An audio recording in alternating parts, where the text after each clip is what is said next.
about my husband's family history. Okay.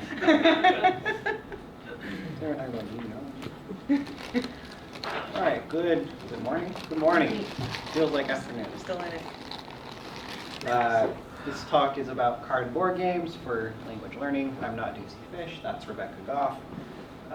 We run the company called Native Teaching Aids. I'm the Chief of Operations and she's the Executive Director. Essentially, she tells me what to do and tells everybody else what to do. So it's a fun dynamic. All right, this is our team. Becky and Brandon are the founders. Becky is here today. We left Brandon at home because he gets really sleepy on trips. Ellie is down at our booth. She is our graphic designer. Most of the artwork on the games is hers. She's really friendly. I encourage you to come and talk to her. Everybody else I'm not going to name because you're probably not going to remember them anyway, but the three names down there for the dogs on the bottom who absolutely refuse to look at the camera, which is why they're all facing towards the owners and not towards the camera. I know, missed them. Pixel, Maya, and Charlie. All right, so Native Teaching Aids was established in 2013. Our first client was the Pegan Institute, which is the NIEA, an immersion school in Browning, Montana, started by Daryl Kipp. Daryl Kipp was really the mentor for how the company got started. He gave us all of the best practices for how to work with tribes and told us the kinds of things that were critical and what to expect going forward and looking for funding and things like that. The first product that we made with him was the dictionary. He worked a lot with a linguist called Jack Holterman, and we turned all of the work that Daryl and Jack made into a dictionary. It's an online digital dictionary, and I believe it's attached to their website, thepeganinstitute.com. Also, we have a link from our website to their website too. Okay. All right. Right now, we predominantly make physical materials such as card games and board games and posters, things like that. But we started pretty humbly in Becky and Brandon's living room with just a laminator, a pair of scissors, and a printer. And so the games used to be like cards that we laminated and then we'd cut out ourselves. And we have since grown a lot. Our products look a lot better. Some lessons that we've learned is that when working with tribes, ownership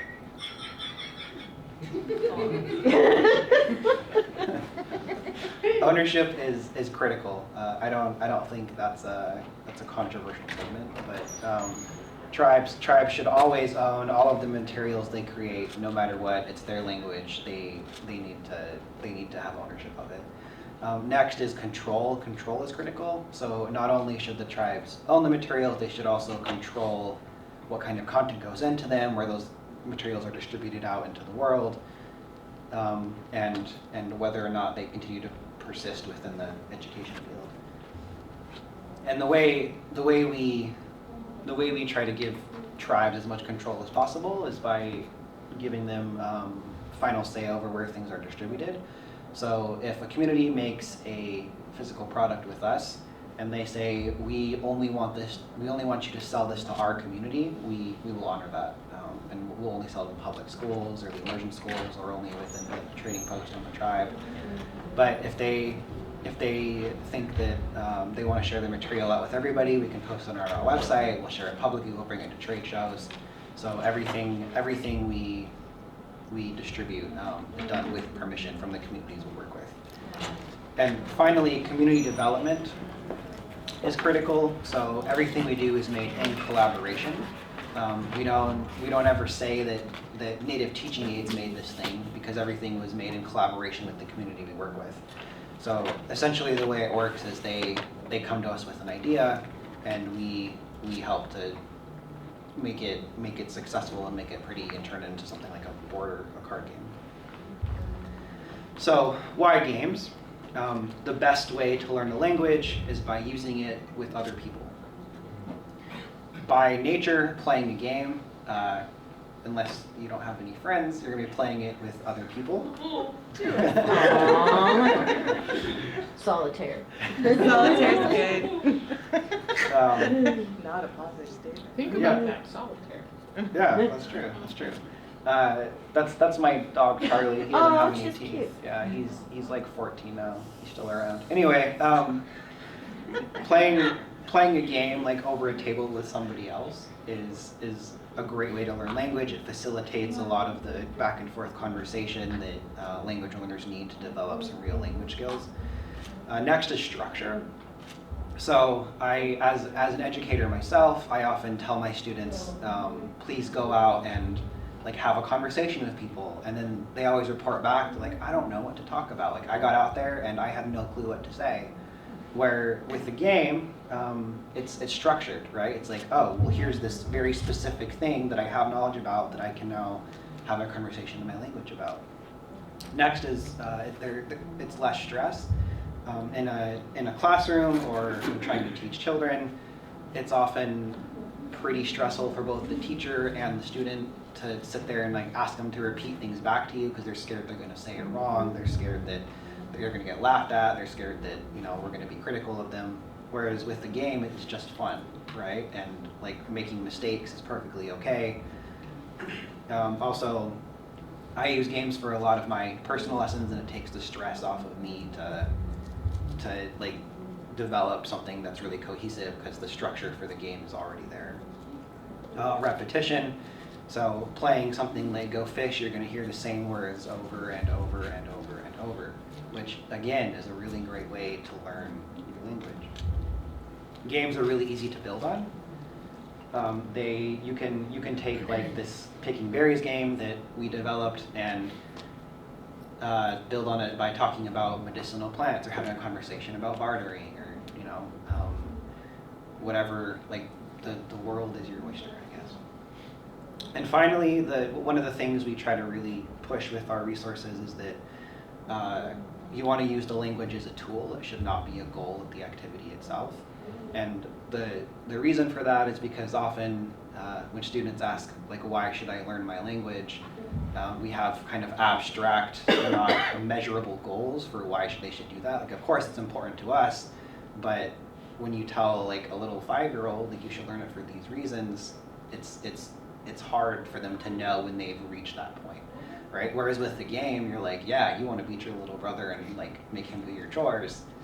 There's a really good and measurable reason they know when they've succeeded, right? So using the language as a tool and not a goal in and of itself motivates them to build some real skill for something that's achievable and attainable. Oops.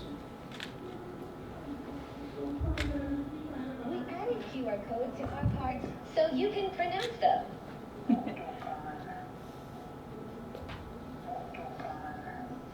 Yay. Okay. Oh, I like We that. added QR codes to our cards so you can pronounce them. I was going to say that you needed to do that. You needed to I like that. You need a TikTok. Before I was the operations guy, I was the marketing guy, and I got really into TikTok. You should check it out. So we added QR codes to the cards. One of the limits of a physical paper product is that you can't hear the language accurately unless there's a speaker there who's giving it to you. This is the way we've solved that problem. So we put a QR code on the cards, on the posters, and you download our app. It's free. You scan the QR code. You can hear a fluent speaker saying the word. So you get the audio feedback as well. And then you can do it as many times as you want, and the app's never going to get annoyed that you asked for the 50th time how to say it.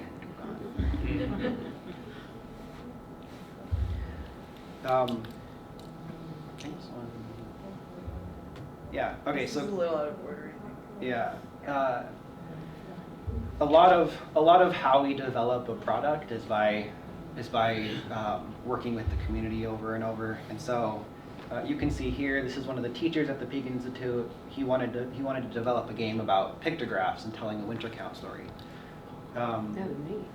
We went through. We made it like on cardboard and with bottle caps, and then before it turned into the really pretty Hold on, thing you see down there. We play tested it over and over and over with the students, and often the Cutswood kids are the ones who play test most of our resources as well. Oh, wow. So this is the final product that we started with, and then you guys can pass this around. Just to look at That's it. neat. And you can tell that that was developed by a kid, right? Like you can see, like he colored it in with crayon, and we thought that was really important. It It makes is. it feel special, and you And know. we even have and- like little tokens where the person can run around. I was supposed to punch these out, don't tell Brandon. But there's tokens, and then they can kind of walk around with the people on them. Oh, And then, yeah, sure enough. Huh? yeah. And then the cards they made so we could fit on the board, and there are spaces on that board for it. Yeah, and we selected the mouse mat material in particular because it's waterproof, and because little kids like to destroy everything, it's really hard. To Yeah.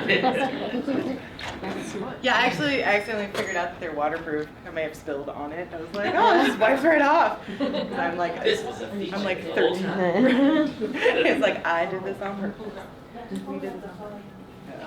One of the next things that we've created at the Pig Institute is a game kit, and so instead of having like an individual game that targets something specific, having like an entire game kit with a handful of resources or a bunch of resources was something that the Pig Institute wanted to do as well.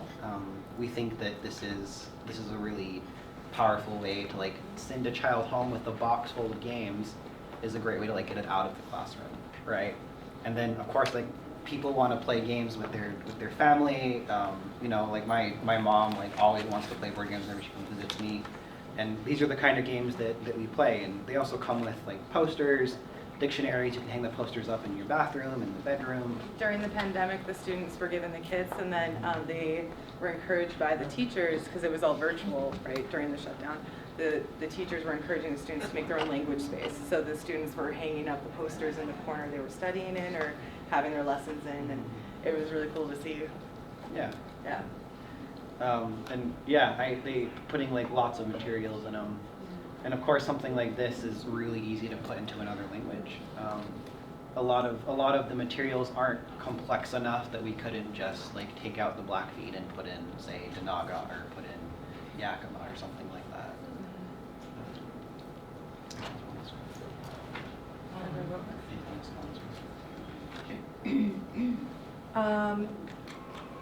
What's the next page? This is me. Okay, go back. One more. The one thing we forgot to talk about, that we forgot to add to the slideshow was the students were so versed in this that the teachers created kind of an activity where they'd have parent night. And on that parent night, they'd have different tables for each product, and the parents would go around and the students would teach the parents how to play the games. Oh, I love So- that. Right, so when they came home, and then the older students are actually teaching the younger students how to play the game. So there's this whole transfer of knowledge going back and forth that's been really effective, because you just see the students, like the younger students, learn from the older students, and it's so effective, because those younger kids want to be with those older kids, and this is a way they can do it. So it's pretty awesome. And we were able to go to a parent night at one point, and it was really interesting to see the teachers say, like, grab your favorite game and teach your families how to do it. And those kids just raced for the thing to grab the game they wanted to play, and are going through the whole process with their parents. And so it's a lot of fun. It was just a fun activity. I forgot to tell you about that. And the final thing before we get to the fun stuff is we like everything we do is in collaboration. If you want to see this stuff in your language, come talk to us. We'd be happy to work with you to make it happen. Yeah. All right, now you guys get to make your own games. I know. Are you guys excited? Yes. Before we get into this, do you guys have any questions about our process, about the games we've developed? Are we going to do a guessing game for the ones that you brought at the end of the session? Numbers? Like guess numbers and you give us a box? Oh, yeah. For that? I think I could do it with the ones downstairs. The ones I brought upstairs are kind of tested. Yeah. But why are you giving me ideas now? Prototyping! No, that's fair. All right, beyond that question, I'm just kidding. Wait, how many people have already bought a game from you? You have. Yeah. How many people have been to our, has anyone been to our, not been to our booth yet? Oh, you need to go. Oh my gosh, I'm just kidding. really go. Do you have time? And I know you will. We'll pack up really slow today. So please come downstairs, see our game, see our booth, talk to Ellie. She's really nice. But yeah, we could probably do something. Yeah, we'll figure it out. That's a really good idea. Thank you. And but any other questions about the process? Do you guys have any? Our print shop is pretty, there's pretty much nothing we can't do right now at this point, because my husband, like Tu said, is a little bit like a crow, likes the next shiny thing. So, but yeah, no, so we really enjoy working on new products. Yeah. No. But that's an interesting idea. Yeah. No, that's why we come to these talks. We get ideas. So for rapid prototyping, what I usually like to do is break everyone into groups. And we could either do this, they brought us tables, but they brought us tables like there's 3 leaning here and like 4 there. So we can either like team effort this, or you guys can like go into a chair, like go into like chair circles, and we can kind of just work with what we have. So it's up to you guys if we want to set up tables or if you guys want to group into chair circles. How many are for chair circles? Raise your hand. That might be the easiest. I think it might be the easiest. It would be. Okay. I was like, if no one's gonna yell it at me, I'm gonna be like, all right, Chair vote. circles. Vote. Okay, thanks. So no tables. No tables. All right. So I'm gonna kind of go through this. What I do is I teach. Another thing I do is I teach at the Salish Kootenai College on the Salish Police Bay Reservation. I teach 2 classes. One is a second language, dual language acquisition. To kind of, I'm flipping it where instead of like how do you work with bilingual students, it's more indigenously focused. Where it's like how do you work with how do you teach teachers how language works, basically how we acquire language. The other one, which is a lot more fun, is a digital game or it's a game development class, not digital. It's just a physical game development class where the students make their own games. This is through a course of 10 weeks, but there's a way we can do this rapidly where you guys will walk away with a game idea. And we're gonna do that today.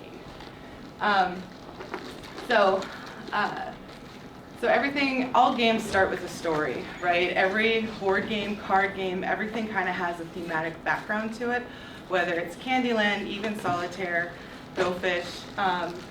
They help students develop the story and they work together in creativity. So it boosts that creativity level. Maybe there's a topic that might be something you really want them to understand. Maybe it's place-based learning, maybe it's about plants, mountains, berries, whatever it is, you can thematically choose that device. So rapid brainstorming. So we're gonna do this, I'm gonna explain how we do this with students, and then we're gonna do it ourselves. It's gonna be great. And I really wish there was a whiteboard in here. So we're gonna do it with paper. Toos, can I have you be over there? And then those language development pages are actually blank on the other side. All right, Toos is gonna write down what you guys say. And then we're gonna go through them this way with the fun little Sharpie markers. So we all know different types of board games and card games. What I'm gonna have you guys do once Toos has got a pen out, so I'm gonna talk really slowly till he gets one out. He's doing great. I'm kidding. Take your time, buddy. I guess they made it up for themselves. I'm ready. Okay, so can you guys just shout out games? Chutes and ladders. Great. Life. Sorry. Go Sorry. fish. Go fish. Monopoly. Guitar. Monopoly. Apple. Trouble. Scrabble. Cones of Dunshire. Sorry. Sorry. Dungeons and Dragons. Nice, good. Candyland. Cards Against Humanity. Cards for decolonization. Yeah. Where are you I right was now? just- That was for you. That was Read for the you. room. You see, that's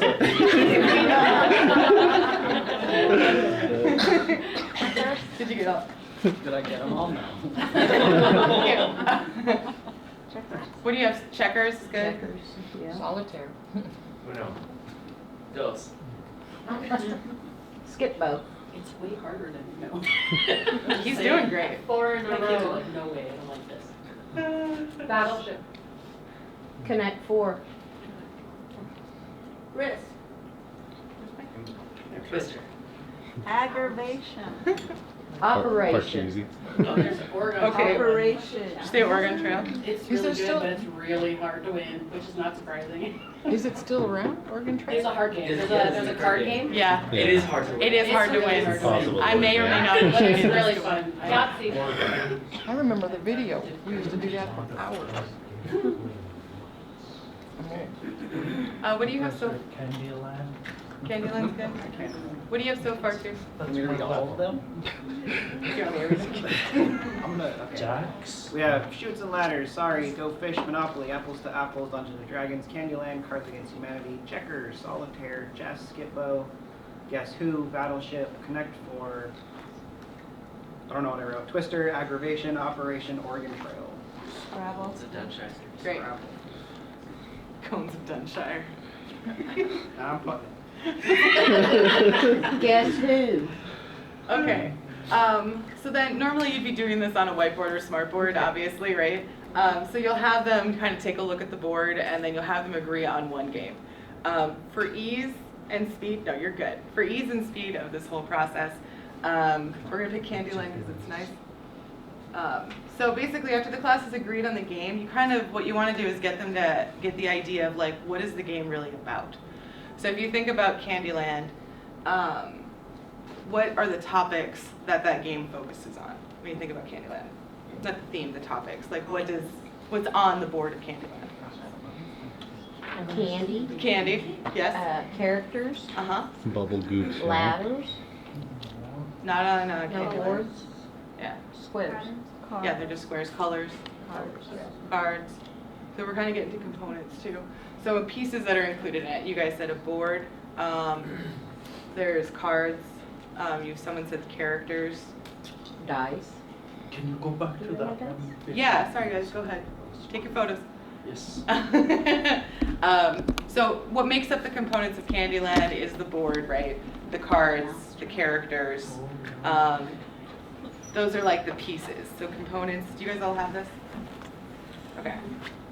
Was that a paper mousetrap? Where? Oh. It So just reminds me of little. So these, okay, so you know you're not supposed to have favorites, but you totally have favorites? Yeah. These two are my favorites, this one course. So they made a game, what? don't have that out there, but they were awesome. So what they did was, this was a rapid testing that we did with, that I did with another teacher, and these two students were like really focused, and they said, okay, so there's no color in the world, and their character's avatar or whatever had a paintbrush, and he was like fighting the black and white monster and like coloring the world. That's Is what he was doing. cool. So what that is, if I remember right, this was a few years ago, sorry. So this is the laser that the monster shoots at the character, and then I think this is another level, if I remember right. Anyway, yeah, so they want to do it like Mario-esque 2D Cool. in a 3D environment. Yeah, they were great. Yeah, not my favorite though. But that's about it. That's what that was about. So pieces are things that you find, like you open that game box and that's all the stuff inside of it, right? So it's the board. So for Candyland, it's the board, cards, character pieces, instructions, which I think instructions is actually on the box for Candyland. But so that's the game components. You know, you kind of start thinking of like, what do you need to make that game? For the game we passed around, that would be like the board. There's story mats that you saw, the tokens, cards, and dice. Okay, so for Candyland, how do you win Candyland? Has it been that long, guys? Don't you get to the end? Yes, it's the first person to get to the end wins the winner. That's the goal. So what's nice about Candyland, the reason why we like to explain it is because it's a journey-based game, right? You start at one point and you get to the end point.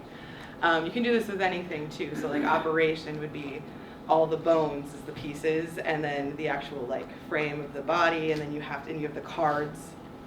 That's as much as I remember, but the goal is, I think, to get the most pieces to yourself, so that's how you win that game. When I was a kid, all we did was just kind of make him like the red light blow a lot, so that's about as much as I remember. But the objective of the game, so when you're developing a game, like how do you win it? So for Candyland, so basically topics would be candy. Oh, I guess the kids also did like food, eating, it's a journey, travel, colors. So inside of there, the components, and the goal is to get to the finish line first.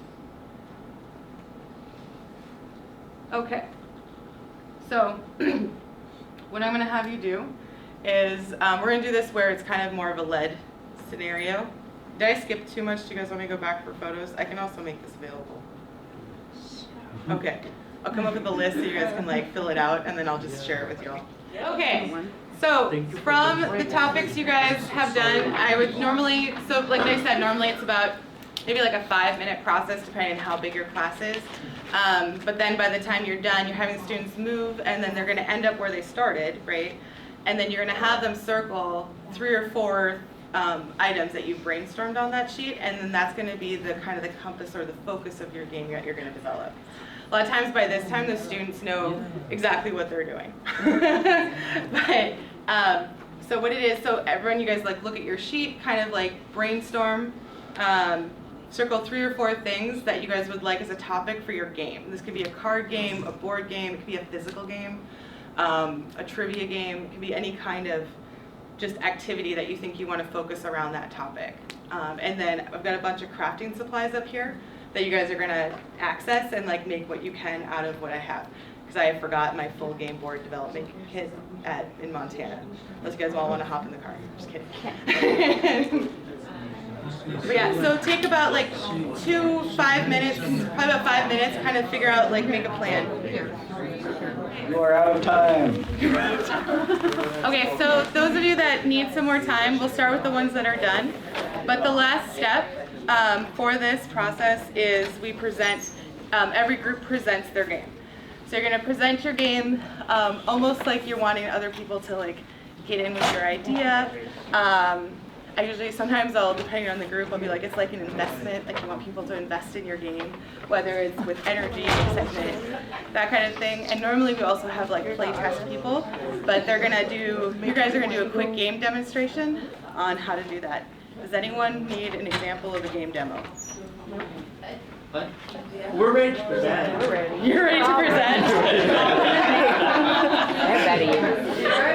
Okay. All right, so here's the thing. This is, Naatosi and I have discussed this as well. So you guys will be voting on groups' games.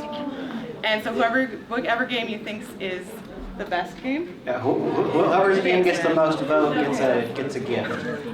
Gets a gift. All right. Who wants to present first? We do. Okay. I'm so surprised. Please turn your attention to the group in the back. We can go to the front if that makes it easier. Yes. Why don't you come to the front? Please turn your attention to the front. Hello, my name is Ben Baldwin. We're about to present the game Potlatch. The point of the game is to gather resources, gather fish, plants, food, prayers, the basket making things to make it through the summer from winter, spring, summer, and fall. And you start in the winter and the hungry time, and you come around through and you gather things throughout the year, and then you would end in winter when we have potlatch. We in NIEA, it's the visiting houses season. So every square has a different number, and the idea is you'll have movement sticks. So you hold the sticks, and then the other person picks which stick, and that says how many spaces they go.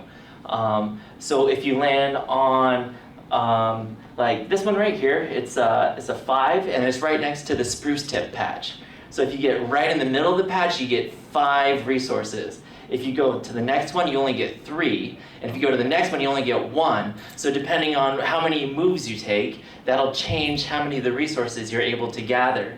There's also spaces that say prayer or barter or sing, and you're able to get a culture card that goes along with that space.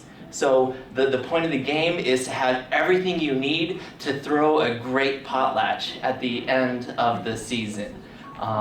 So this is our game, potlatch.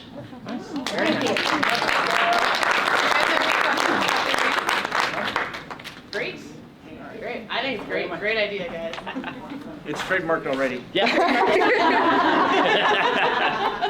I sent an email to myself. All right, next group. Who wants to go next? Come on up. The sooner you go, they have to do it. Your first one, they have to say something. So we got really super involved with the cards and the game board. Well, the game board is what it is right now. But we have little pieces and we thought we could have, so this game is a game where you can advance or you can go back, kind of like Sorry. And it's based off the story, The Goat and the Rug. And so the objective of the game is to collect all the things you need to collect and follow the steps to make your rug. Or you could also, we thought, weaving a basket. And so these are some of the pieces. You picked all your plants for dyeing your yarn, move forward 4 spaces. You dyed your material, move forward 3 spaces. You carded your wool, move forward 2 spaces. You warped your yarn, go forward 2 spaces. You spun your wool using the spindle, go forward 4 spaces. You sheared the sheep, go forward 3 spaces. You designed your patterns, go forward 3 spaces. Your spinning was not right and tight, go back 2 spaces. Your shears are dull, go back 2 spaces. The design came out wrong, go back 2 spaces. This one was for basket making with beach grass. You picked rotten grass, go back 2 spaces. You added the wrong dye, go back 2 spaces. And the best one, the goat ate your plants. Go back 3 spaces. So you know if you don't have your plants, you can't make your dye. So that's as far as we got. That's great. Any questions for the Goat and the Rug Sorry game? And we're thinking about the little, what do you call these? Pieces. The little pieces you could use, make a little sheep, and the ladies or whatever, you know. A lady weaving the rug, a goat, a loom, a little loom, Oh, yeah, if you can design one of that. Or maybe even a little basket. Or a basket, yeah. So. Thank you. Thank you, guys. All right, who is next? Come on up. I got this. Oh my God. You're solo act. No, come on. I'm the only one. Kimaka, Kitsi, come on. So, We all had to do it. Is everyone signed on this? Sorry, really quick. Marawi ka na nani at sa Marty Wutaku Biddy. I did not. Ours is simple because we all come from like way different tribes. So we try to make it like a mixture of all. It's a matching game, really easy, not a bunch of rules. We did the 4 seasons and each one of our tribes gathers different stuff. So we base it on the gathering stuff and you match each stuff to each season on what you gather. Simple as that. Can you show us some matches for an example? Listen, y'all are gonna have to come up here because I don't know which ones go with y'all's tribe. I just know which ones go with ours. That's fine. Choke cherries would have been during the summer and. Yep, and then the sasi, which is Indian perfume, it's the summertime stuff. They have in Alaska different fishes, what she was saying, that you catch at different times of the year. So you would have to match those fish for that and whatever else we have labeled, just stuff like that. Great. Oh, cool. Thank you, guys. All right, go next. All right, cameraman. You're in our group. Ours was fishing. Yes. And like everyone else, everyone's from different areas. So we did a matching game as well, but we did it kind of differently. So we put a fish in whoever's language drew it, and then you have to match it with the, with the way that you catch them. Oh, cool. And we have, this is kanret, which looks like a, I don't know, what is that? It's supposed to be blackfish, And then what is fish trap, Yep, fish Tadoya. trap, sorry. Yeah. And then we also just did them in different ways. Like in Oklahoma, one of the famous ways that we fish is noodling, which we catch catfish. And this young lady in Alaska was like, what is a NIEA? And so, you know, we shared our Oh, yeah. what we do in our districts, in our Fishing techniques, methods, how they catch them, how they clean them, the prayer part, spirituality, because it's not just about learning the language, you're learning the technique, you're learning the food and the culture all in one. Yeah, so we all came up with our own in our region. So, good morning, my name is Yelena. My native name is Akbaluk. I am from Barrow, Alaska. It is currently whaling season right now back home. So I apologize, I'm not a very good artist. But this is an umak, which is a sealskin boat. So I wrote both the Inupiaq name and the English name with the sealskin boat, and then again apologize, I have really crappy artwork, but here is the bowhead whale and or agavak. And then we also, again, this is rod and reel with the bass. And then what else did we do? We got a net and yigu. Is that how I say it? Mm-hmm. And then here's hers, noodling and catfish. And then our last one was scaffolding and nassau, salmon. So it's, again, it's just a matching game. We just wanted to incorporate all of our different languages and all our different areas. So we just did what type of fish and how you catch it. Great, thank you. We have 2 groups left, right? Oh, yeah. What would we call Is our it game? 2 left? Fishing 3 left? around. Who's next? Come on up. Whoever's next, come on up. We've got 5 minutes, so we're gonna like speed round explain. You guys are doing great. Everyone's doing great.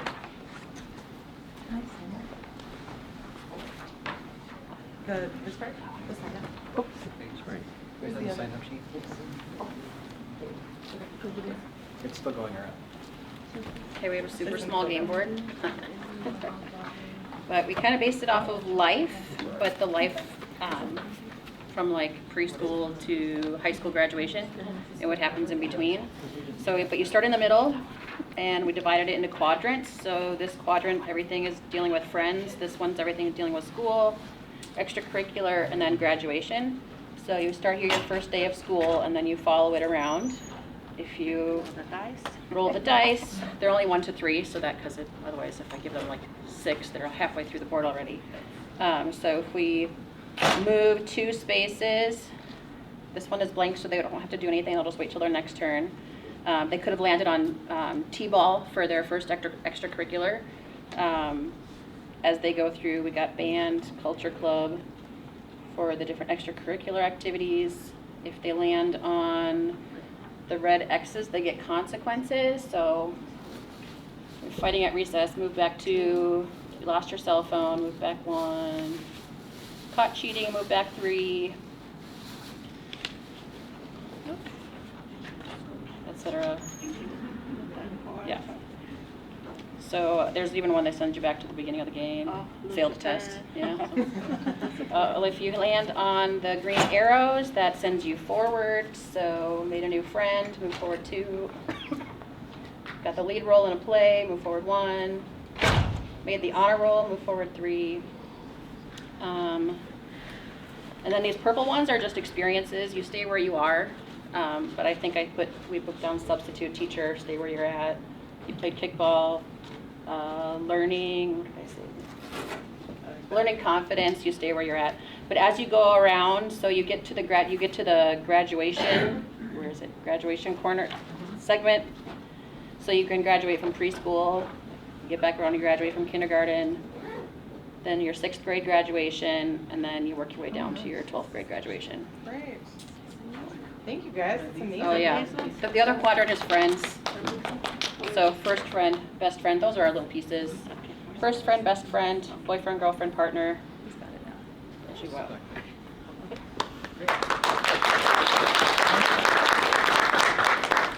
Last group. Do we have a group over here that I'm missing? Is there a group on this side that I just forgot about? Okay, good. We do have the last Thank group. you. Last but not least, actually, I think they have to do it from here. Yeah. Everyone, put your attention to the beautiful mural on the wall. I know. They were a machine over here. That's all I gotta say. That was well oiled. So we went a little extra with our presentation. So we found out that one of our members is actually from Alaska. So we did the Alaskan, nature with the water and everything. And these are our 4 main characters: coyote, bear, snake, and the eagle. So you get to choose those 4 players, and you start off with the Alaskan area, then you move on to the mountain area, which is along with, and then let's see, you have the plains area. You're basically getting to the end of the game where all the tribes all get together. One of the things that we also had incorporated was that there are trapdoors where you go underneath, and there's 2 ways that you can go. There's no good or no bad with it, so that's one of the ways of where you're going to go, and then you're going to continue going in, and then obviously you'll come back out, ending up at the end of our game, which is a celebration of all, just like how we are here at the NIEA. We are celebrating our Indigenous cultures and bringing it together. That's great. That's well done. Thank you. All right, now we need to vote. So you cannot vote for your own board game. Otherwise, every game would get like 5 votes. All right, I'm going to read them off. Raise your hand, keep them up. Okay? Can we vote more than once? No. So we have to choose. All right. All right. I'm going to give you the list so you know which one you're going to vote for. Okay. All right. So there was the potlatch board game, the 4 Seasons matching game, the fishing game that was a matching game, the game of life, which was based on school, and the Alaskan animal game. And the goat of. Oh, the goat and the road. Sorry, game. Yeah. It was the second one, and we just eyeballed over it. Sorry. All right. So the potlatch board game in the back. Hands up.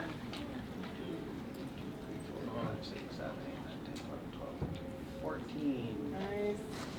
Oh yeah, I need my phone. Does anyone else need to sign the give us our information?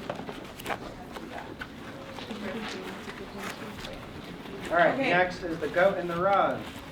The weaving game. 1, 2, 3, 4, 5, 6, 7, 8, 9.